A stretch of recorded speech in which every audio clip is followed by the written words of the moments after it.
Hai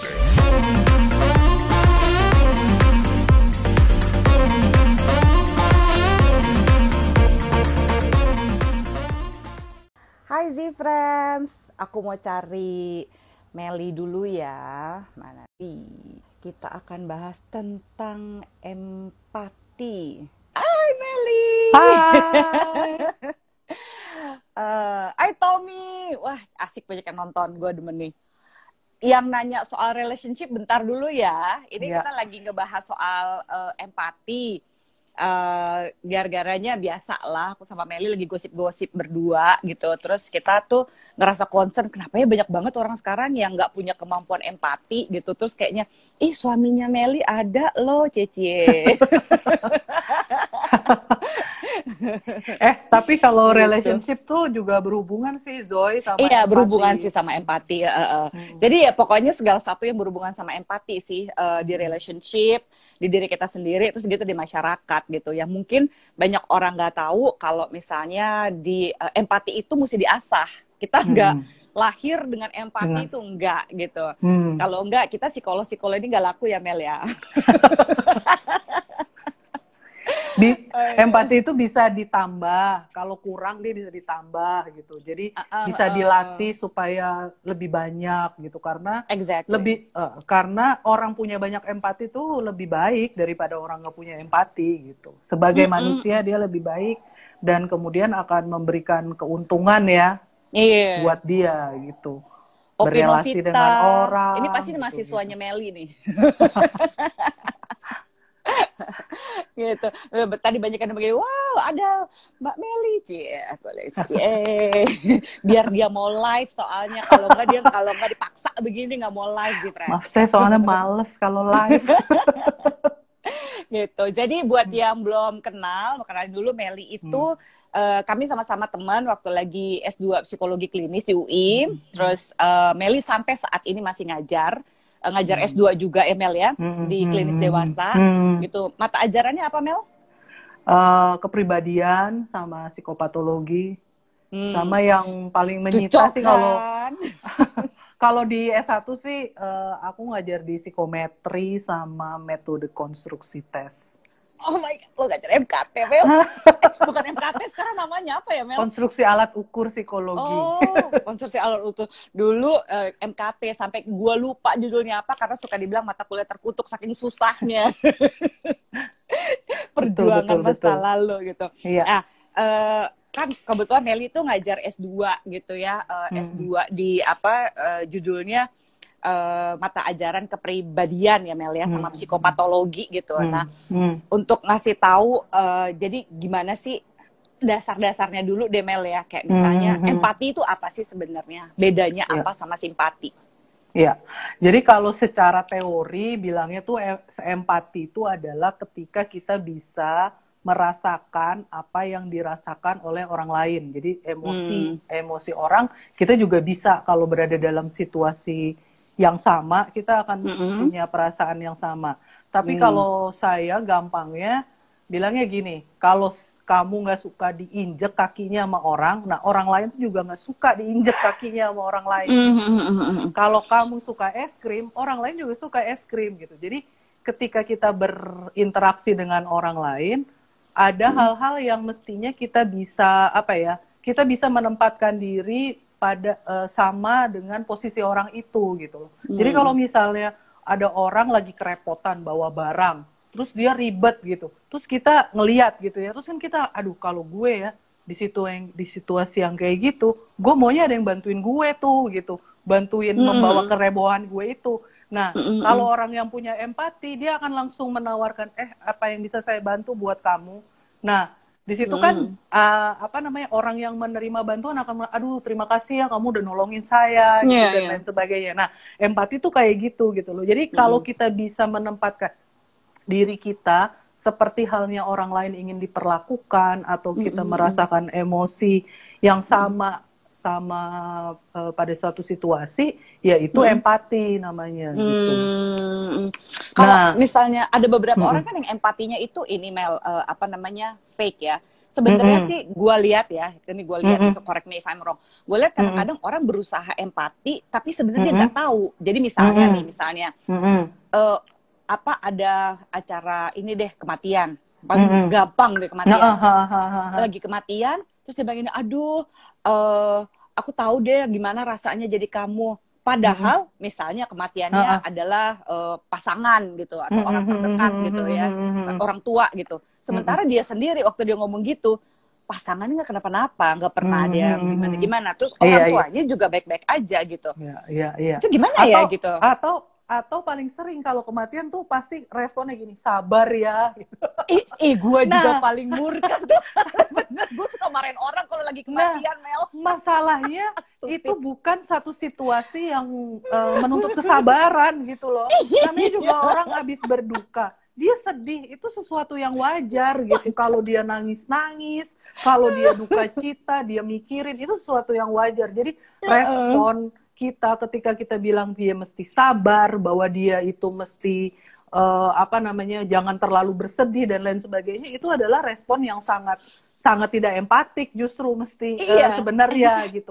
Exactly. Nah, kalau orang kematian, kalau misalnya bayangkan aja kalau kita lagi sedih ada orang kematian, yang kita harapkan dari orang lain tuh apa sih? Pelukan misalnya, atau misalnya dukungan bahwa ya udah kita berduka cita, itu aja udah cukup sebenarnya, bahwa itu menunjukkan bahwa kita empati. Tapi nggak usah pakai ada embel-embel sabar, semoga kamu pasti kuat atau apa gitu-gitu. Itu respon yang sangat tidak empatik pada dan yang paling kesel, masa awal gitu. Iya bener. Dan yang paling kesel gue tuh suka merhatiin gini ya, Mel, kalau misalnya misalnya ada orang tua yang meninggalkan, pasti anaknya kurang lebih ya anaknya atau cucunya gitu ya, itu suka diginiin sama orang, kamu yang kuat ya nak. Tuh gimana ya gitu. Dan yang sering melakukan itu orang yang juga sebenarnya lebih tua dari kita gitu, dan segala macam. Gak cuma orang yang seumuran kita, kadang-kadang. Contoh yang tidak empatik lagi nih ya Zoe, paling sebel gue kalau misalnya gini nih, ada bencana gitu ya, wah anaknya meninggal karena bencana, terus wartawan nih nanya ke orang tuanya, ibu gimana perasaan ibu? Aduh, iya gue juga emosi tuh kalau kayak gitu. Rasanya pengen nyambit sayang TV gua. Lah itu respon yang sangat tidak empatik, menanyakan gimana perasaan ibu tanpa dia ditanya pun kita mestinya sudah bisa merasakan bahwa orang tua kehilangan anak-anak bencana, karena pasti dia sedih gitu. Kenapa harus ditanyain lagi apa perasaannya? Aduh, itu susah loh ngajarin orang kayak emosi gitu ya. Orang kayak gitu. Jadi empati itu adalah ada hal-hal yang memang kita tahu, kalau kita paham apa yang dirasakan atau dipikirkan atau yang emosi yang ada saat itu, mungkin kita tidak harus bertanya, tapi lebih ke arah action apa yang bisa kita lakukan untuk menghandle situasi yang seperti itu gitu. Kalau lo pengen berempati sama temen lo dalam keadaan apapun, mungkin lo belum pernah ada di situasinya dia, paling ideal sebenarnya you ask, ya kan? Lo tanya, lo butuh apa dari gue? Ya, betul, itu udah paling keren dah. Nah, empati ini memang kemudian mestinya dilanjutkan, ditindaklanjuti dengan perilaku menolong gitu. Kalau secara teori tuh gitu, perilaku menolong gitu. Jadi ada hal-hal yang kemudian kita lakukan untuk misalnya kita tahu dia lagi kesusahan, bagaimana caranya supaya dia nggak kesusahan gitu. Atau kita tahu orang lagi ribet, berarti kita bantu gimana gimana supaya orang itu nggak ribet gitu. Nah itu kan menolong gitu ya. Iya, kayak dalam kondisi corona kayak gini ya kan, Mel. Lu kayak gini apa aja, kalau lu nggak punya duit, ya lu lakukan sesuatu dong. Iya gitu. Misalnya nggak punya duit, udah dibilang jangan pergi kemana-mana, ya udah itu dengan tidak kemana-mana itu sudah menolong loh untuk orang lain gitu loh. Nggak perlu harus ikut nyumbang, kalau emang nggak ada ya nggak apa-apa. Nggak ada, nggak apa-apa. Juga bisa paham gitu. Orang juga punya empati bahwa ada kelompok-kelompok yang memang mesti kehilangan pekerjaannya atau mesti kehilangan penghasilan karena situasi yang harus work from home dan ada pembatasan sosial dan lain segalanya gitu ya. Tapi ya juga jangan kemudian jadi sangat malah bandel gitu ya, malah keluar kemana-mana. berkerumun dan lain sebagainya, ngegampangin, saya nggak bakal kenapa-napa. Itu sangat tidak empatik, terutama tidak empatik untuk orang yang misalnya dia jadi PDP atau jadi ODP gitu kan. Iya. Itu kan ini apa namanya sangat tidak concern gitu dengan orang lain. Belum lagi penolakan gitu. Aduh, Coba penolakan bayangkan stigma tuh ya, tuh sedih banget tuh. Nah, gue sampai penolakan baca dari ada itu, Mer, ada salah satu apa namanya anaknya dokter Bambang kalau nggak salah waktu itu ya, dia nulis di story-nya, dia sampai bilang kalian bercanda-bercanda ya kan gitu. Itu kayaknya dari laki lo deh gue repost tuh. Ya kan? Yang dokter Bambang FKM ya. Iya, yang Profesor FKM. Dia tuh sedih banget anaknya ngomong kayak gitu. Gue tuh langsung jelek gitu. Sampai dia bilang gini, bapak gue sebenarnya dia bisa lo memilih untuk di rumah aja supaya dia nggak kenapa-napa gitu. Tapi dia tuh mau bantuin gitu. Dan dia malah meninggal. Terus lo masih bercanda-bercandain, lo keluar dan segala macam gitu. Boleh nggak lo hargai nyawa bokap gue, something like that gitu ya. Terus gila tuh. Sedih banget gitu. Jadi empati itu emang lead to action ya, bukan cuma sabar ya atau apa segala macam, tapi harus ada action. Dan itu biasanya actionnya helpful gitu, compassion, kepedulian dan lain sebagainya gitu. Contoh lain ya yang empati gini, misal ada orang kecelakaan gitu ya misalnya, terus kita lihat dia aus gitu ya. Kalau berada di posisi dia aus, orang tuh aus pengennya diapain sih? Dikasih minum kan gitu. Dan kalau kita punya kenapa enggak sih? Enggak. Nah, kalau di instead of nge-videoin itu foto ditontonin Instastory. Kenapa nggak ada yang coba bantuin minggirin kayak dia? Kan dia lagi dalam situasi kayak gitu. Kalau orang dalam situasi kayak gitu, dia maunya diapain? Dia maunya ditolong, bukan di videoin atau di foto gitu. Itu sih sebenarnya empati. Kalau secara definisi sih sebenarnya seperti itu gitu. Tapi kalau tadi kan sempat ada pertanyaan ya, simpati apa? Nah, kalau simpati itu adalah overly empatik sehingga sudah tidak bisa lagi membedakan antara ini perasaan saya atau perasaan orang itu gitu. Jadi kita malah kecampur, malah akhirnya nggak bisa ngapa-ngapain gitu. Misalnya ada orang yang meninggal gitu ya, jadi membantu instead of membantu mempersiapkan ikutan nangis dan lain sebagainya, malah ikut nangis, malah ikut pingsan gitu misalnya kayak gitu. Jadi itu simpati. Ya bukannya nggak boleh ya, kan ada orang yang bisa begitu, tapi jadi gini. Sebenarnya empati sama simpati itu sama-sama bagus. Cuma kita mesti tahu penempatannya di mana sih, friends, gitu loh. Itu paling penting. Gitu. Karena kayak gimana? Sorry. Enggak. Karena gini, karena memang simpati dan empati itu ada pengaruh juga dari bias. Ya. Jadi bias. Jadi kita biasanya lebih gampang berempati misalnya pada orang-orang yang gitu sama kita, atau kita masuk sebagai family gitu kan. Nah, tapi untuk orang yang luar amat gitu. Padahal sebenarnya but we are human gitu. We are human. Bias itu tetap ada. Empati itu memang kebanyakan lebih bisa dilakukan pada inner circle instead of outer gitu. Oh gitu. Terus kalau cara melatihnya, Mel, supaya kita bisa jadi orang yang lebih empatik tuh kayak gimana sih?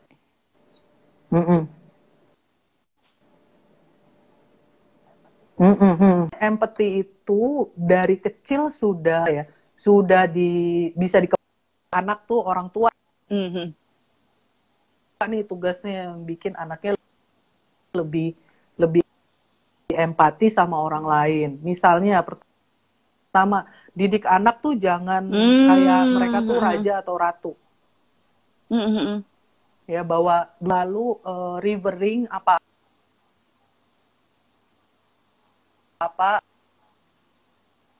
aduh, hilang ya, Mel, ke diri mereka sendiri. Nah, oke.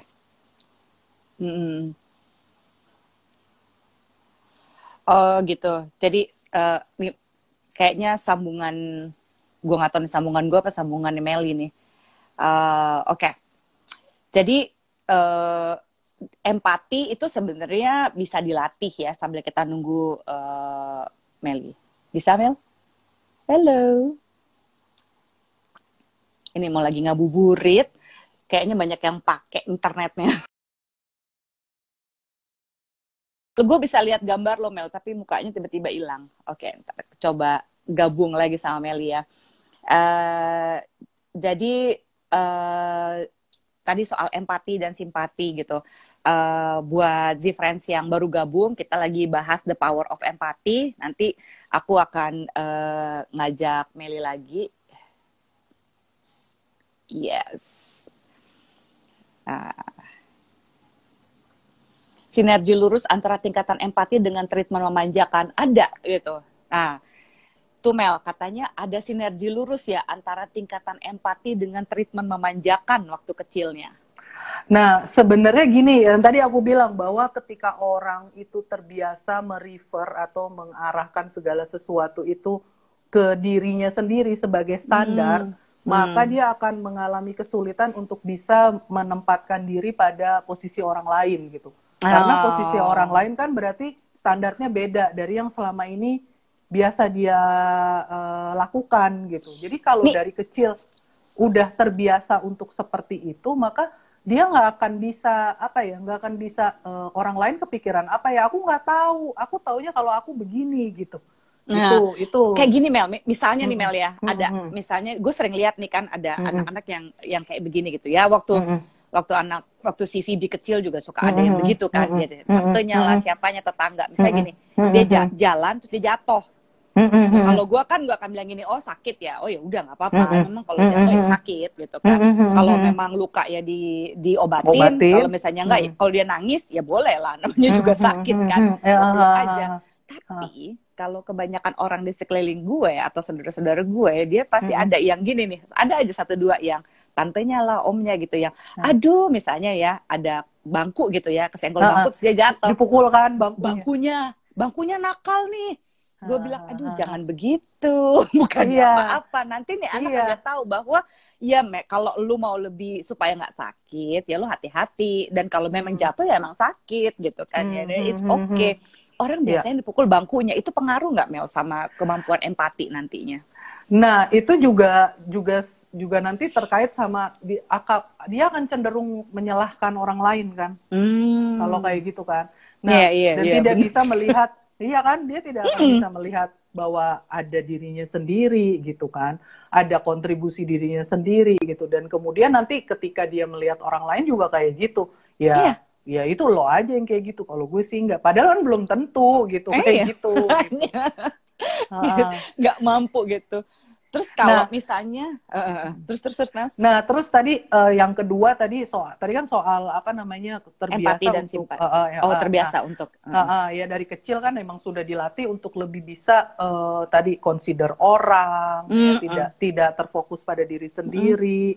Terus yang lain adalah tadi kan aku sempat singgung soal bias sosial. Nah, mestinya empati itu bisa terbentuk ketika kita bergaul dengan banyak orang dengan berbagai latar belakang gitu. Artinya kita bisa tahu bahwa setiap orang itu beda-beda dan setiap orang itu punya keinginan yang juga berbeda, yang bisa jadi kalau kita di posisi dia juga kita mungkin akan memiliki keinginan yang sama gitu.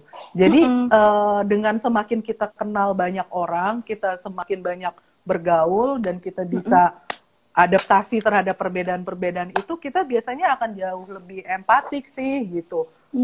Jadi sebenarnya kemampuan empati juga dipengaruhi sama kemampuan dia memahami pembelajaran sosialnya juga ya Mel ya? Iya kan? benar. Bisa jadi dia gaul banget tapi dia nggak empati gitu. Iya. Nah, orang yang gaul apa nih orang?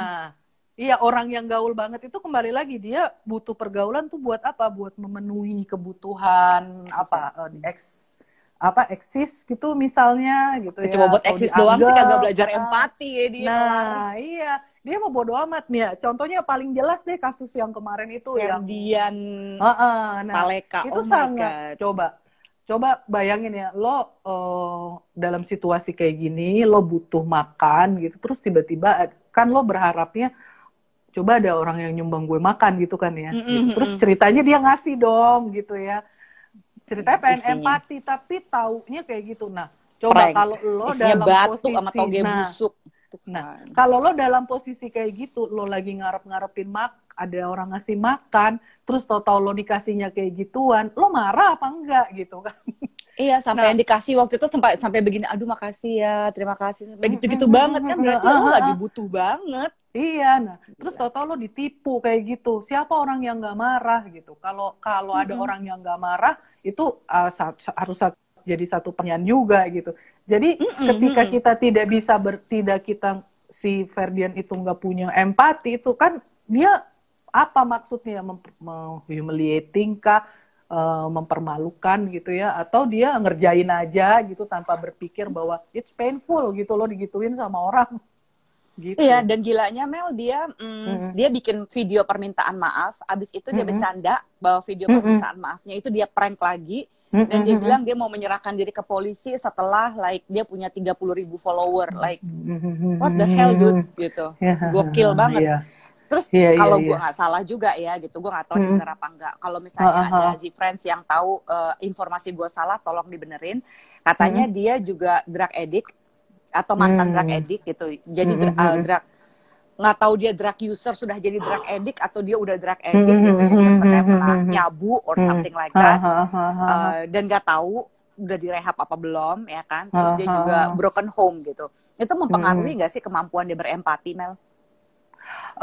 Ya bisa jadi kan kalau dengan situasi yang apa ya, disadvantage lah ya kita bilang kayak gitu, itu pastinya kan kondisinya bukan kondisi ideal untuk mendapatkan pengajaran-pengajaran hal-hal yang baik gitu loh, Zon. Misalnya broken home, misalnya anggaplah keluarganya nggak lengkap, tidak ada ayah atau ibu yang apa namanya, yang memberikan pelajaran, ngajarin yang benar. Nah kan, terus atau misalnya kalau dia drug addict, bisa jadi dia under influence gitu kan. Nah, kemudian orang yang pakai drugs itu kan sebenarnya cara coping yang nggak benar gitu kan ya. Jadi situasinya emang udah escape ya, itu kan sebenarnya drugs itu gue mau escape dari situasi yang dia nggak bisa hadapi kan. Gitu. Jadi gimana dia mau peduli sama orang lain kalau dia sendiri sebenarnya juga nggak terlalu care sama dirinya sendiri. Dia pakai drugs itu udah menunjukkan dia nggak care. Iya. Karena empati ini juga terkait dengan kepedulian, keingintahuan kita apa yang keingintahuan kita akan apa yang dirasakan atau yang dibutuhkan oleh orang lain gitu. Kalau itu nggak ada, kita nggak bisa empati. Iya, sama gue tertarik gini juga, Mel. Lu perhatiin nggak kalau misalnya apa namanya, gue lihat ya di semua, bukan cuma gue kan nguprek-nguprek Kompas gitu ya, gue mau lihat beritanya si Ferdinand ini gitu, atau misalnya di kolom Lambe Turah kemarin ada dan segala macam, termasuk di Instagram gue. Orang itu lupa ya, ketika dia sedang marah kepada si orang ini, ada juga yang justru marahnya juga nggak empati menurut gue ya kan. Jadi jangan lupa, atau ada di Facebook gue malah orang bilang gini, udahlah gitu kan, udah diurus sama polisi, gak usah marah-marah sayang. Halo, gue itu boleh geram, gue boleh menunjukkan pada masyarakat. Jadi kayaknya orang Indonesia masih banyak gitu ya yang belum paham tentang bagaimana mengekspresikan emosi secara adekuat. Ya kan, lu boleh marah pada saat lu memang harus marah. Ketika lu ada soal kayak gini, masa lu nggak marah sih gitu kan? Tapi ketika lu marahnya, udah potong aja gitu, misalnya ya potong aja tangannya, potong aja mulutnya, itu kan juga kita jadi nggak berempati gitu loh. Iya. Karena juga empati. Gimana tuh memperbaikinya, Mel?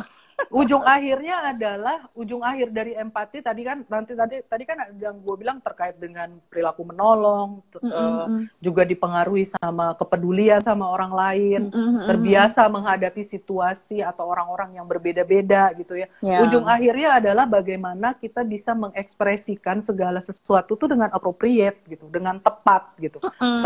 Dengan contoh yang tadi yang soal orang meninggal itu, kita ngelayan Iya. orang meninggal atau kita berespon terhadap orang yang mengalami bencana gitu kan. Itu kan sebenarnya jadinya respon kita sebenarnya kayaknya sebenarnya mau baik gitu ya, tapi nggak pas, lo nggak pas gitu melakukan itu gitu. Exactly. Ini ada keren deh Mel nih pertanyaannya nih ya dari Ridwan Junus. Tapi ya sebenarnya berarti subscribernya juga bisa dikatakan bermasalah. Soalnya somehow mereka interested to watch that kind of content. Iya bisa jadi gitu, tapi kembali lagi tren. Sekarang tuh tren. Kalau aneh tuh semakin kayaknya pengen tahu gitu. Padahal kalau kita lihat ya, manusia tuh kan mestinya berperilaku tuh ada kesadaran dan ada tujuan gitu. Nah sekarang tujuannya apa? Melakukan prank itu tujuannya apa? Nggak ada, nggak meaningful gitu. Biar viral doang, itu nggak meaningful sama sekali buat kita ya. Mungkin buat dia meaningful kayaknya Mel. Tapi apa namanya, kalau masih ingat apa kata Viktor Frankl ya Zoe, Viktor Frankl, bahwa perilaku manusia itu hidup itu berarti ketika kita punya meaning itu meaning yang positif gitu, yang berharga, yang nggak merugikan orang. Lah ini orang bisa-bisanya prank orang lain ya. Itu namanya sama kayak diktator lah gitu ya. Iya. Gitu. Gue inget waktu lagi S2 gitu. Mel yang ngajarin Viktor Frankl kan Pak Hana ya. Nah gue inget banget tuh Pak Hana tuh bilang begini, kebahagiaan yang hakiki itu adalah kebahagiaan yang tidak merusak kebahagiaan orang lain. You know, gitu. Nah jadi bener tuh gara-gara si Meli bilang Viktor Frankl, gue langsung deja vu dah itu. Itu bener banget. Kalau misalnya lu ngerasa ketika wah lu bahagia tuh lu ngeprank gitu. Tapi kebahagiaan lo itu menjadi halangan untuk kebahagiaan orang lain juga. So it means kebahagiaan lo tuh tidak hakiki, men, gitu. Iya, simple as that. Iya, pokoknya kalau bahagia mestinya yang bahagia bukan cuma gue doang gitu. Tapi semuanya, semua orang mestinya juga bahagia. Waktu kuliah S2, maksudnya aku kan juga sempat ngajarin sejak Pak Hana pensiun, terus kan yang gantiin ngajar logoterapi Viktor Frankl itu kan gue gitu ya. Wah, nah itu ada logoterapi juga, cakep. Iya.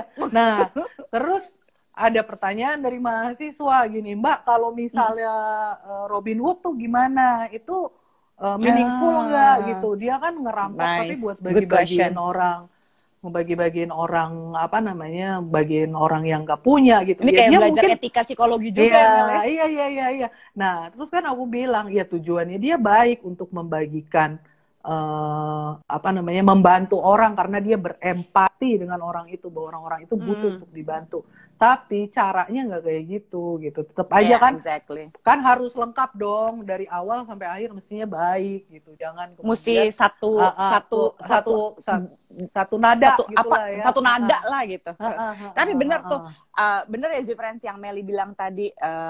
Jadi sebenarnya kita itu sering loh mengatakan gini, kan niat gue udah baik. Nah, hati-hati gitu. Niatan baik itu tidak selalu menjustifikasi hasil akhir yang baik juga. Jadi maksudnya Meli tadi, kalau lo memang berniat untuk berempati, melakukan sesuatu yang baik, lo mesti mikirin dulu bukan cuma niat baik lo aja, tapi apakah hasil akhir dari perbuatan lo ini akan membawa kebaikan buat orang itu gitu. Iya.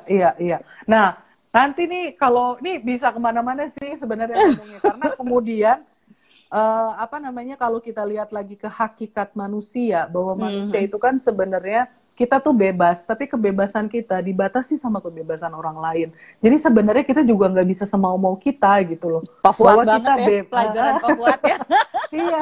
Jadi kita juga nggak bisa semau-maunya. Nah, empati tuh ada di situ. Ketika kita memikirkan orang lain. Misalnya gini, ini kan rumah gue mau masang musik sekenceng-kenceng apapun, terserah gue dong gitu. Gue bebas gitu kan. Tapi lo punya tetangga cuy. Halo Dr. gitu Haikal, kan. thank you nonton. Nanti kita live bareng ya setelah sama Meli. Iya, jadi terus. Tapi lo punya tetangga gitu. Tetangga lo juga punya hak hidup tenang, nggak dengerin suara gitu. Mereka juga maunya berada dalam posisi, maksudnya kalau kita mau berempati, iya ya kalau gue kenceng-kenceng, gue nggak seneng juga kalau orang ribut gitu. Jadi ya udah gue jangan ribut lah gitu loh. Jadi empati itu juga tidak harus selalu hanya pada saat kesusahan. Itu yang waktu itu gue bilang sama lo. Nah, jadi dalam kehidupan hari-hari kita juga punya empati sama orang gitu. Gue kayak gini Mel, kan lagi bulan puasa begini nih, tapi kan lagi corona gitu ya. Terus gue tuh suka sebenarnya gitu, gue suka pernah gue satu kali gue kebangun jam 3 pagi karena adalah anak-anak muda di sekitar rumah gue ini main genderang kenceng banget. Terus gue kan yang stres gitu. Memang gue nggak puasa gitu ya, tapi gue shock sampai oh my god, harus ya ngebangunin orang sampai sekencang itu. Tapi ya sudah lah ya, nanti daripada terjadi keributan yang tidak penting. Terus tahu-tahu ada tetangga gue yang Islam juga keluar ngamuk. Dia bilang gini, dia bilang begitu. Gue sih sampai terkagum-kagum ya. Akhirnya gue lagi ngantuk-ngantuk, gue jadi kepoin tetangga gue pada berantem gitu, berantem in that term. Jadi si bapak ini ngingetin anak-anak muda ini, dia bilang gini, kamu ya, katanya gitu. Jadi orang Islam, emangnya kita segini amat mesti dibangunin sampai seribut ini? Kan itu juga gak akan bikin kamu jadi lancar puasanya. Wow, gue langsung tepuk tangan sama si bapak. Dia ternyata, dia kaget juga. Padahal dia udah bangun gitu kan. Ya. Jadi dia bilang, ingat juga dong, kan ada juga yang gak puasa. Kalaupun puasa, apa iya mesti sekaget ini kencengnya? Gitu. Wah, thank you. Gue langsung begitu. Habis kan. Nanti benar rame, gue mau kan? Ngomel males, ngantuk. Iya, gitu, kalau lo ngomel pasti lo akan dapet lo kan nggak, lo terang aja lo bukan muslim gitu sih, misalnya. Lo nggak puasa sih. Gue nggak mau cari gara-gara kan. Nah, padahal sebenarnya masalah kedamaian, kedamaian, tidak mau mendengar suara berisik itu nggak melihat agama. Semua orang juga nggak mau dibangunin jam 3 pagi dalam kondisi kayak begitu gitu. Untung ada yang muslim juga dan negor, jadinya kan itu lebih masuk. Dia kaget ternyata. Jadi sampai kalau nggak salah piringnya sampai pecah atau bagaimana itu gue lagi Tapi ya masa iya kita mesti nunggu kayak gitu. Mungkin situasional juga ya Mel. Jadi first thing first yang kita belajar dari Mel hari ini adalah kalau lu tidak berada di situasi itu, gitu ya. Dan lu belum pernah ada di situasi itu, tapi lo pengen menjadi orang yang berempati, lo harus berusaha untuk bertanya, apa yang bisa saya lakukan untuk kamu, gitu. Ini gue mau ambil ada satu contoh, kalau misalnya masih ingat, itu tuh zamannya almarhum Prof. Sarlito. Jadi ada berita di Kompas, Mel, gitu. Jadi waktu itu kayaknya kita masih baru awal-awal S2 gitu deh. Di Kompas ada berita, ada anak SMP gitu, dia melaporkan ibunya karena ngejual dia. Dia ngejual dia gitu. Terus itu lumayan rame itu di Kompas. Terus dia udah berapa tahun dijual gitu. Jadi dia itu sekarang kelas 3 mau masuk SMA kalau nggak salah. Terus udah gitu dia baru mengumpulkan setelah 2 tahunan dia dijual gitu ya. Dia akhirnya berani mengumpulkan tenaga untuk lapor ke polisi, dibantuin sama sepupunya. Nah, pas udah laporin, ibunya tuh teriak, Mel. Dia bilang gini, kamu anak tidak tahu diri, gitu ya. Oh, Bu, tinggal ngebantu ibunya aja. Jadi sebenarnya awal-awalnya untuk cari makan, tapi lama-lama ibunya pengen TV yang lebih besar, pengen mobil, jadi anaknya dijual sama dia, suruh jadi prostitusi. Pas begitu ditangkap, anaknya kan nangis, stres karena emaknya ditunjuk-tunjuk, terus dibilang gini, kamu ya dasar anak nggak tahu diri, nggak ngasih gini-gini ke ibu kamu. Orang-orang yang berusaha empati sama dia, gue lihat di situasi itu pada bilang begini, udahlah tenang demi kebaikan orang lain. Terus si anak itu nangis dan dia bilang, gue nggak peduli kebaikan orang lain, aku tuh disalahin sama ibuku sendiri. Gitu. Terus orang-orang di sekitarnya tuh kayak clueless gitu. Kayak gimana sih nih orang bukannya bikin supaya kita nangkep ibunya biar dia nggak diinin lagi, gimana sih? Orang itu nggak ngerti loh. Coba lu ya harus memenjarakan ibu lo sendiri, apapun kejahatannya, itu susah loh Mel. Ya enggak? Emang. Ya itu jadinya kan tanya lah. Iya. Kita kebanyakan punya asumsi juga gitu ya, bahwa kita pikir apa yang benar untuk kita itu benar juga buat orang lain, baik untuk kita, baik juga untuk orang lain. Kalau memang kita nggak sure, nggak pasti dengan apa yang ada di pikiran orang lain, kita bisa kok bertanya sebelum kita memberikan action berikutnya gitu. Kita bisa tanya, lo gimana, are you okay? How are you today, gitu-gitu tuh itu bisa banget gitu. Exactly. Gak harus ya udah sini, gue tahu lo pasti lo merasa kayak gini kan, itu tuh pasti butuh ini kan gitu. Tapi asumsi itu asumtif. kita kan nggak pernah bisa free dari asumsi, tapi Mel ya, maksudnya Iya, kita kan iya, juga makhluk iya. sosial gitu. We will always Iya, assume of something. iya, Gimana iya. caranya tuh? Ini sama pertanyaannya Shibli. Ini bagus nih. Heeh. Halo Mbak Meli, Mbak Zoya, apakah hal ini meaningful? Hal yang meaningful selalu berkaitan dengan sosial. Terus hubungannya sama itu gimana tuh Mel tadi? Sama apa sih namanya? Asumsi tadi gitu Mel. Meaningful Nah, kalau secara kalau sosial. Kalau jadi gini, kalau meaningful itu untuk tiap orang memang beda-beda. Tapi mestinya meaningful itu good gitu ya, baik, tidak merugikan orang, tidak membuat orang lain susah gitulah intinya. Tapi apa yang meaningful buat saya dengan apa yang meaningful dengan Zoya itu bisa jadi berbeda gitu. Nah, salah satu juga sumber meaningful itu adalah dari hasil atau apa yang kita kerjakan gitu. Nah, kalau dikaitkan sama yang tadi tuh yang soal prank-prank dan perilaku yang tidak bertujuan gitu ya.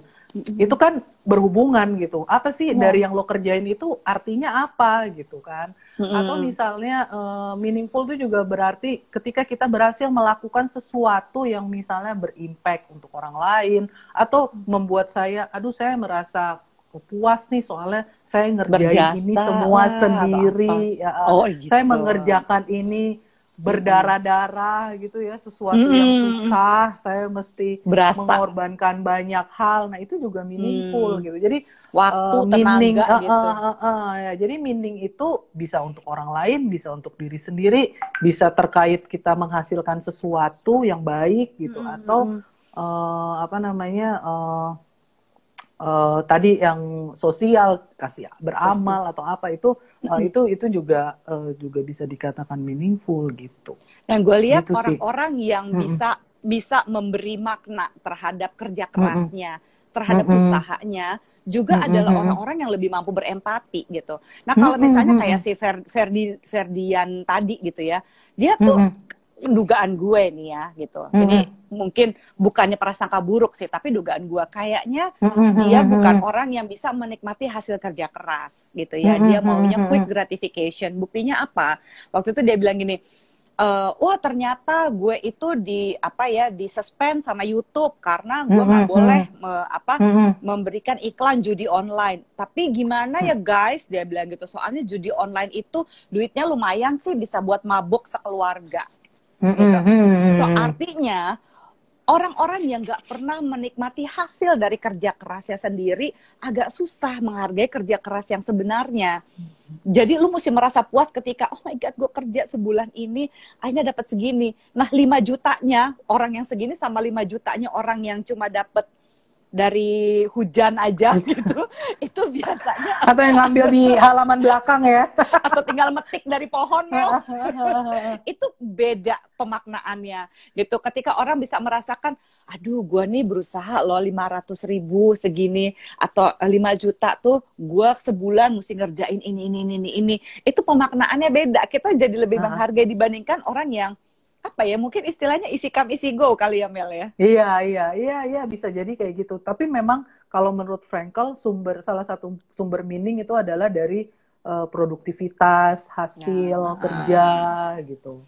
Ya, itu yang bikin kita merasa punya makna dalam hidup gitu. Gitu nah, sih, terus Joy. kalau ini yang enaknya Mel, kapan sih kita menempatkan empati, kapan kita bersimpati sama orang? Gitu, dalam situasi apa gitu dan gimana Mel?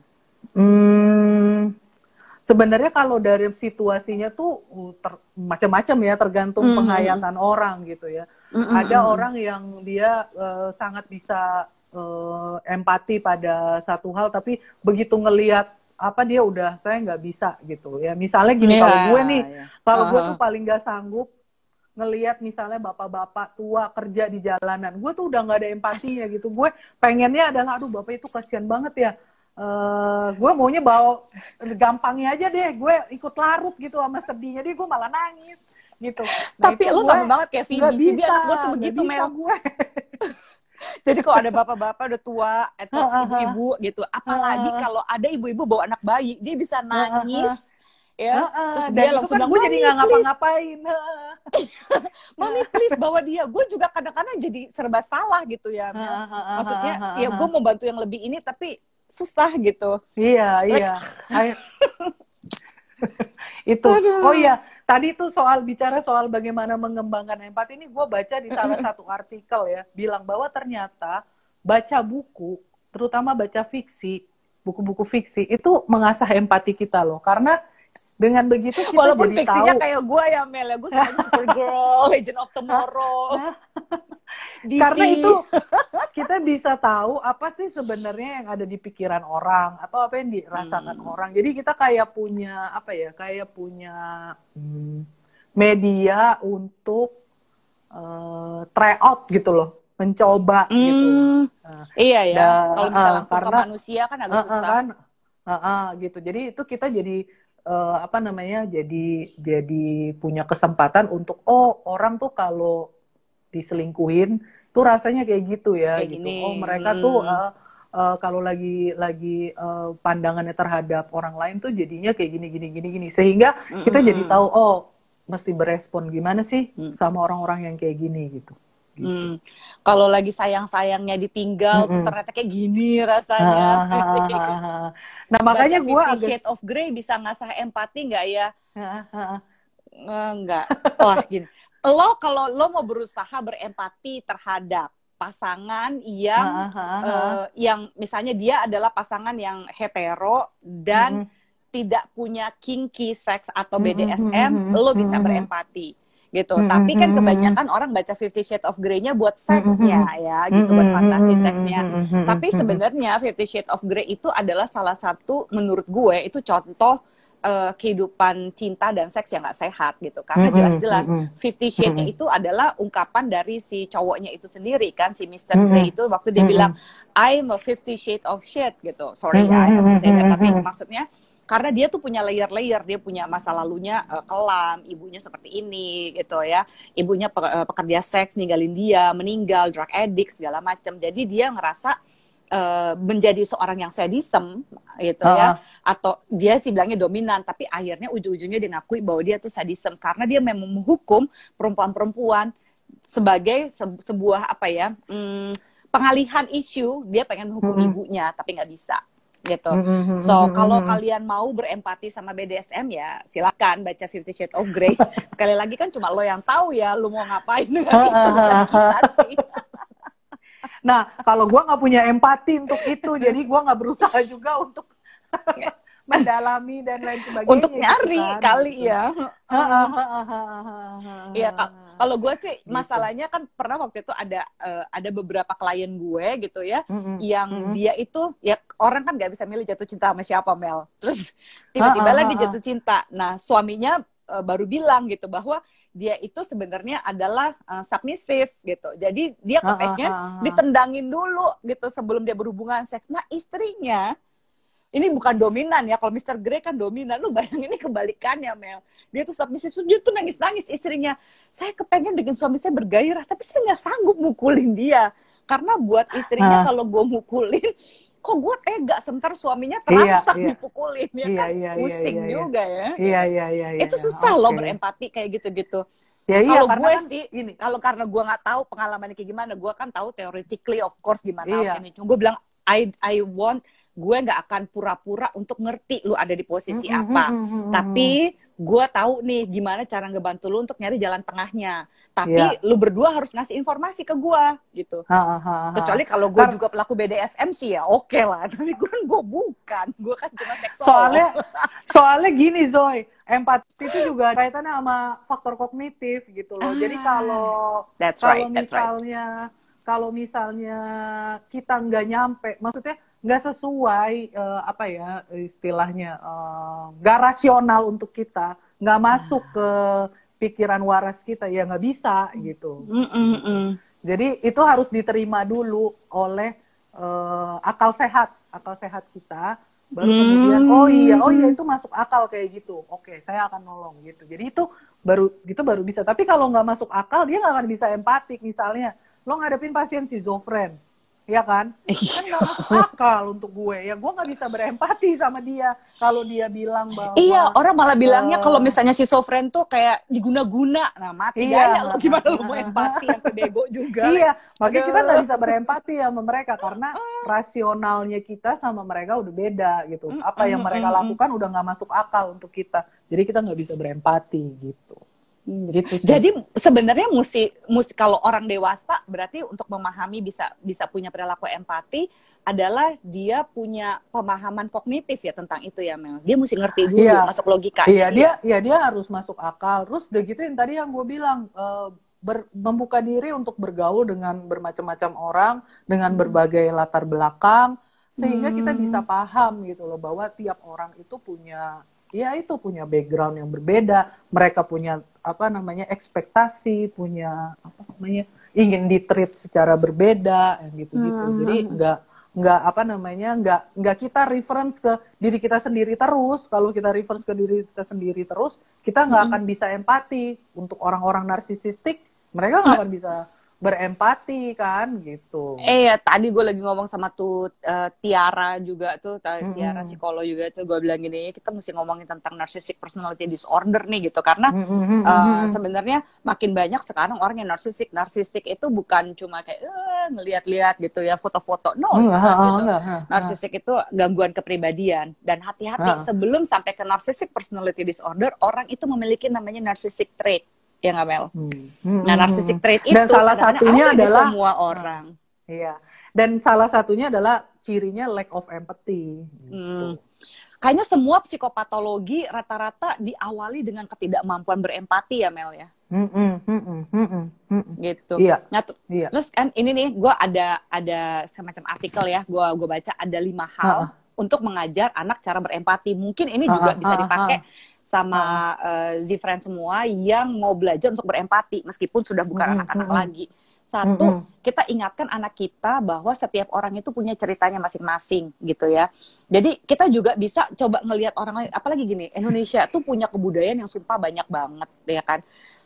Jadi dengan cara itu kita gini, ya bisa jadi itu beda loh sama kita. Siapa tahu dia punya ceritanya masing-masing, meskipun agama dia sama, meskipun I don't know, culture-nya dia sama, tapi ada sesuatu yang beda pasti gitu. Dia punya ceritanya sendiri. Terus kedua, mungkin kita daripada kita ngeprank orang, kita ingin orang, gimana kalau kita penuhi kebutuhan emosi? Kayak misalnya tadi yang Meli bilang, lu perlu apa sih dari gue? Oh, gue lagi apa yang gue bisa gini. bantu? Nah, kebanyakan anak laki-laki itu tidak dibesarkan dan dipenuhi kebutuhan emosinya ya nggak Mel?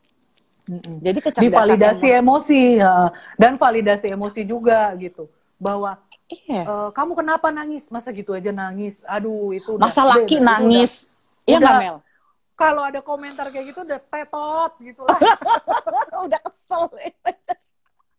Aduh, anak laki nggak boleh nangis, mesti kuat, mesti hebat. Anak laki tuh pinter, nggak boleh nangis. Nah gitu, begitu dia gede, dia jadi nggak bisa emosi. Nah buat laki-laki yang nonton di sini gitu ya, jangan salah bahwa ketika kalian itu merasa sedih dan menangis, artinya kalian menunjukkan emosi yang ada kuat atau yang sesuai, bukan menunjukkan kelemahan. Karena biasanya orang yang kuat itu bukan orang yang nggak nangis gitu. Justru orang yang kuat itu adalah orang yang bisa menghadapi ketakutannya gitu. Kan gimana caranya lu takut tanpa lu jadi kuat tanpa lu takut dulu? Kayaknya kan nggak bisa di skip ya Mel ya? Iya, ya nggak ada hubungannya sih sebenarnya orang kuat itu nggak boleh nangis tuh nggak ada hubungannya ya. Apapun dia ya, kalau mau nangis ya nangis aja. Kalau emang dia sedih itu adalah respon yang paling wajar gitu. Orang sedih nangis itu adalah respon yang sangat manusiawi gitu. Apalagi kemudian nanti backgroundnya, peristiwanya dan lain sebagainya, ya orang akan paham, ya terang aja dia nangis, orang dia kejadiannya kayak begitu gitu loh. Jadi inilah istilahnya yang put yourself in other people's shoes gitu ya. Jadi lo menempatkan diri lo untuk menjadi orang lain, dan kemampuan empati inilah gitu ya yang membuat kenapa gitu ya, kita nih para psikolog kalau kita lagi konseling, kita menggunakan the power of empati, bukan simpati. Karena kalau kita nangis pada saat klien kita nangis, kita nggak bisa melihat di atas itu namanya simpati. itu simpati. Karena mestinya kalau orang empati tuh dia bisa melakukan sesuatu yang tadi membantu gitu ya, yang overcome, menyelesaikan permasalahan, Dan kalau dia jadinya simpati, dia malah justru bisa jadi nambah-nambahin permasalahan gitu. Ini keren nih pertanyaan. Oke, satu lagi. Empati kan ada hubungannya dengan executive function ya. Apakah berarti berhubungan dengan perkembangan? Kalau pelaku prank itu remaja, apakah bisa dibilang kemampuan empatinya belum matang?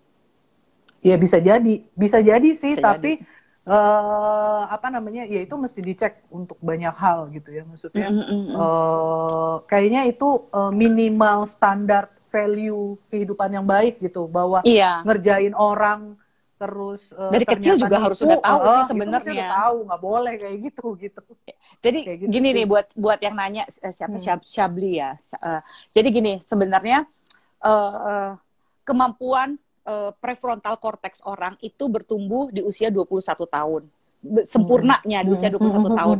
Prefrontal cortex atau otak depan itu adalah kemampuan baik buruk benar salah, executive judgment yang tadi Anda tanyakan itu loh. Nah, kalau itu sebabnya kenapa di luar negeri terutama gitu, ada film yang boleh 21 tahun ke atas, boleh minum minuman keras 21 tahun ke atas karena dianggap secara biologis, bukan secara psikologis ya. Dia sudah memiliki kemampuan untuk memilah baik buruk dan benar salah gitu kalau dia normal gitu. Nah, kayak gitu-gitu. Jadi kalau misalnya apakah kalau dia belum 21 tahun gitu, dia boleh disalahkan karena tidak berempati? Iya, nggak literally kayak gitu juga. Karena kalau dari kecil dia sudah terbiasa memperhatikan kebutuhan orang lain, bukan hanya dirinya sendiri tadi yang kata Meli tadi loh. Dari kecil misalnya bukan bangkunya yang disalahin ya, emang kalau jatuh ya dia yang belajar menghadapi kesakitan, misalnya kesalahan dan sebagainya, itu bisa biarpun masih kecil dia nggak akan aneh-aneh gitu loh. Ya kurang lebih sih ada pembelajarannya, tapi nggak akan aneh-aneh sih. Most likely, ya nggak Mel? Iya benar. Nih Firman ada, ini mahasiswa saya. Iya benar kan, empati itu emang kompleks. Kalau misalnya mau ditelaah lebih lanjut gitu ya, emang ada benar ada yang namanya mirror neuron dan lain sebagainya itu. Tapi kalau saya mirror neuron itu apa tuh Mel? Duh, gue mesti baca lagi sih. Tapi pernah susah ya baca soal itu. Kamu nanti bikin ngajar lagi loh, di sini aku tambah lagi nanti live-nya. Tapi intinya adalah ada hal-hal minimal yang mestinya kita bisa berempati sama orang lain gitu. Maksudnya itu kan penelitian-penelitian yang coba mengkaitkan faktor-faktor apa yang bisa mempengaruhi munculnya empati atau tidak gitu-gitu kan, itu untuk pengetahuan akademis oke lah. Tapi sekarang dalam dunia nyatanya pesan gue sih sebenarnya cuma satu gitu. Dalam kehidupan sehari-hari pun kita juga mesti bisa tetap mencoba menempatkan diri pada posisi orang lain juga gitu. Jadi jangan segala-galanya di-refer ke diri sendiri gitulah gitu. Bahwa kita tuh hidup tuh ada orang lain juga gitu. Bahwa orang nggak suka diinjek kakinya, gue juga sama nggak suka diinjek kakinya.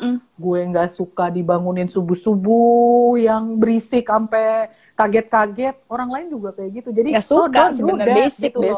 Iya, so don't do that gitu. Kalau lo nggak mau, orang lain juga nggak mau. Jadi lo jangan ngelakuin gitu. Jangan sampai ada gini loh. Orang lain nggak boleh, kalau gue boleh. Nah itu juga itu nggak empati juga tuh. Basi gitu. Deh. Aduh, udah mau habis lagi. Nggak gitu kerasa kan ya Mel, sejam ya, kacau nih. Jadi mungkin untuk sebelum mengakhiri gitu, ini kayaknya beberapa menit lagi daripada dia metong sendiri nih ya. Satu, sebenarnya benar kita tadi ya bahwa empati itu harus dipelajari gitu. Bukan karena lu umur 21 tahun otak depan lu udah sempurna terus lu otomatis gitu ya, udah terbentuk pun lu belum otomatis jadi orang yang berempati kalau lu tidak terbiasa. Karena ini adalah kecerdasan emosi gitu. Ini adalah bagian dari kecerdasan emosi gitu.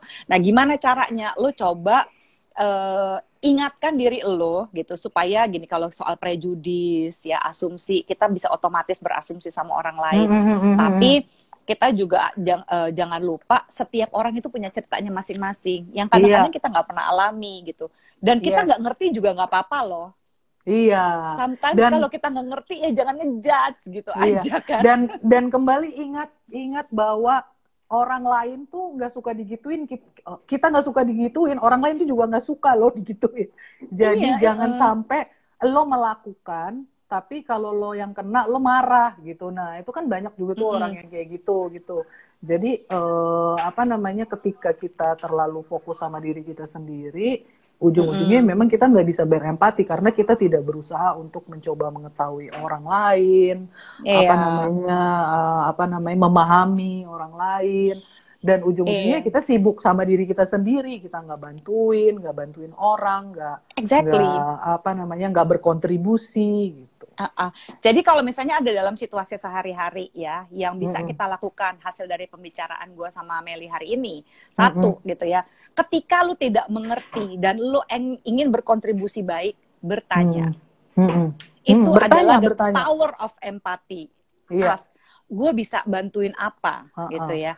Ada orang yang memang pengen didengerin, ada orang yang pengen cuma dipeluk doang, ada orang yang cuma ya lu jangan ngapa-ngapain tapi lu udah di sini deh gitu. Selalu bertanya gitu. Itu udah paling bener deh Mel ya. Gitu. Terus kalau benar-benar ada situasi nasional, bencana lah atau pandemi kayak begini gitu ya, lo pengen melakukan sesuatu tapi lu nggak tahu apa gitu ya, lu coba gitu loh, coba melihat sesuatu yang lebih besar dari diri lo gitu. Apa sih yang gue bikin yang kira-kira bisa membuat hidup banyak orang lebih baik gitu loh gitu.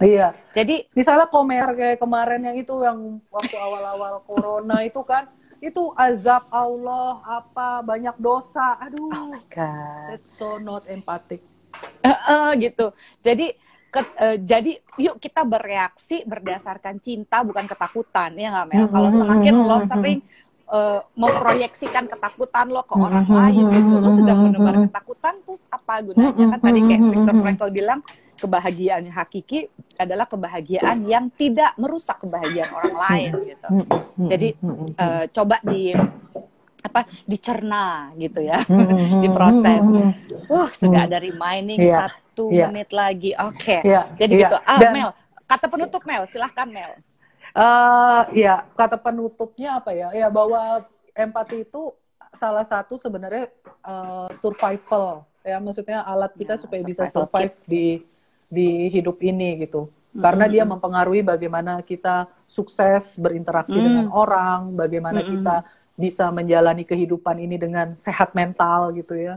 Nggak melulu mikirin diri sendiri gitu, bahwa dunia itu tidak berputar di dunia lo doang gitu ya, dunia berputar mengikuti porosnya gitu, bukan mengikuti diri lo gitu. Dan yang terakhir adalah kembali lagi soal perbedaan, orang punya kebutuhan yang berbeda-beda, orang itu juga beda-beda, unik-unik, kita juga nggak bisa maksain atau punya asumsi-asumsi mengenai orang lain. Jadi penting untuk bisa memahami dan mencari tahu apa sih sebenarnya yang dibutuhin orang gitu. Yeay, akhirnya ini adalah Live Meli yang pertama. Yeay. You did it, girl. Bahagia tuh mahasiswanya, thanks to me ya nggak? Berhasil ngerayu. Oke, nanti akan ada topik-topik lainnya karena ini udah mau habis. Boleh usulin di bawah foto kami berdua dan udah mau pada buka puasa yang lainnya. Pas banget ngabuburitnya. So thank you banget ya Mel. Thank you juga Zoe. Sampai ketemu lagi ya. Thank you semuanya. Amin, amin. Ngobrol banyak hal ya. Masuk tang lipstick gua sama lu. Bye-bye. Bye semua. Thank you. Do you want to dance?